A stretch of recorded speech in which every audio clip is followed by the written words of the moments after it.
హైదరాబాద్ లో largest CREDAI non stop property show ఈ నెల 2, 3, 4 తేదీల్లో హైటెక్ సిటీ హైటెక్స్ లో.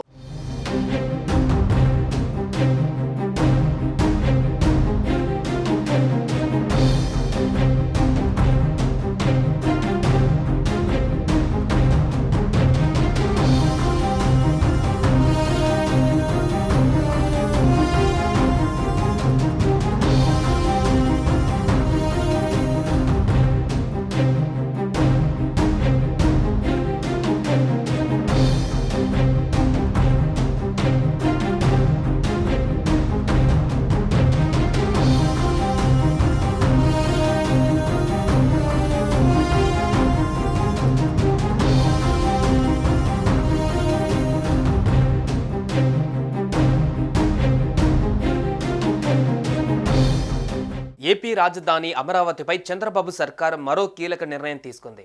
అమరావతి నిర్మాణాలలో మరింత వేగం పెంచింది ప్రభుత్వం. ఇందులో భాగంగా రాజధాని పరిధిలోని ప్రతి సెంటు భూమి సేకరణ లేదా సేకరణ విధానంలో తీసుకోవాలని నిర్ణయించింది. అయితే ఇందులో ఎవరికి ఎలాంటి మినహాయింపు ఉండదని సిఆర్డీఏ వర్గాలు స్పష్టం చేశాయి. రాజధానిలో ఇంకా తీసుకోవాల్సిన భూమి 4181 ఎకరాలు ఉంటే అందులో ఎక్కువ భాగం తాడేపల్లి, మంగళగిరి మండలాల పరిధిలోనే ఉంది. గ్రామాలు, గ్రామ కంఠాల కిందనున్న భూమి తప్ప మిగిలినదంతా తీసుకోనుంది. దీనిలో ఎవరికి ఎలాంటి మినహాయింపు ఉండదని సిఆర్డీఏ వర్గాలు స్పష్టం చేశాయి. భవనాలను సైతం సిఆర్డీఏ స్వాధీనం చేసుకునే అవకాశం ఉంది. భూములపై కోర్టు స్టేలు ఉంటే వాటిని వెకేట్ చేయించి తీసుకోవాలని ప్రభుత్వం నిర్ణయించింది. ఇప్పటి వరకు ఎవరైనా భూములు ఇవ్వకుంటే వారికి భూ సమీకరణ విధానంలో మరో అవకాశం ఇస్తున్నట్లు ఇప్పటికే ప్రకటించింది. భూ సమీకరణలో ఇస్తే ప్యాకేజీ, సేకరణకు వెళితే పరిహారం ఇవ్వనున్నట్లు తెలుస్తోంది. సమీకరణ విధానంలో భూములు ఇచ్చిన రైతులకు ప్రభుత్వం ఏటా కౌలు చెల్లించడంతో పాటు మెట్ట భూములు అయితే ఒక్కో ఎకరానికి 1000 చదరపు గజాల నివాసం, 250 చదరపు గజాల వాణిజ్య స్థలాలని కేటాయిస్తోంది. అదే జరీబు భూములైతే 1000 చదరపు గజాల నివాస, 450 చదరపు గజాల వాణిజ్య స్థలాలు ఇస్తారు.